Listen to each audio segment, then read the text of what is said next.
SK point के मुअज़्ज़िज़ नाज़रीन को अस्सलाम वालेकुम। नाज़रीन, पाकिस्तान गौरी 1 और गौरी 2 मिसाइलों के तजर्बात बहुत पहले कर चुका है। इन मिसाइलों को पाकिस्तान के खतरनाक मिसाइलों में से एक समझा जाता है। नाज़रीन, गौरी 3 मिसाइल के बारे में पाकिस्तानी दिफाई तजिया कारों का ये दावा है कि ये मिसाइल भारतीय शाम तक मार करने की सलाहियत रखेगा। इन दोनों मिसाइलों की रेंज मीडियम है और इनके बनाने का असल मकसद एक तो पाकिस्तान का दफा मजबूत करना था और दूसरा ये कि भारत के पाकिस्तान के साथ करीबी शहरों को निशाना बनाया जा सके। नाज़रीन, गौरी 1 और गौरी 2 के बाद पाकिस्तान ने गौरी 3 मिसाइल प्रोजेक्ट पर भी काम जारी रखा हुआ है और इस मिसाइल को पाकिस्तान का बनाने का असल मकसद भी यही है कि भारत के दूर दराज इलाकों या फिर रियासतों को निशाना बनाया जा सके।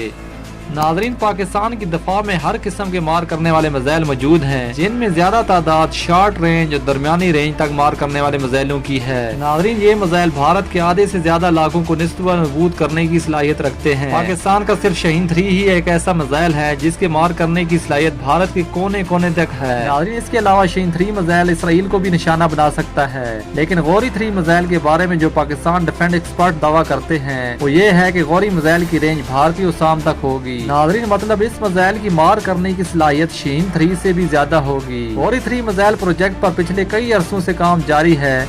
पाकिस्तान इस मिसाइल का तजर्बा अगले चंद सालों में कर सकता है। नाज़रीन, इस मिसाइल का तजर्बा भारत के लिए ड्रोन फार्म से कम नहीं होगा। नाज़रीन, आज की हमारी वीडियो आपको कैसी लगी नीचे कमेंट सेक्शन में जरूर बताइएगा। मिलते हैं नेक्स्ट वीडियो में। टिल देन अपना बहुत सारा ख्याल रखिएगा। अल्लाह हाफिज़।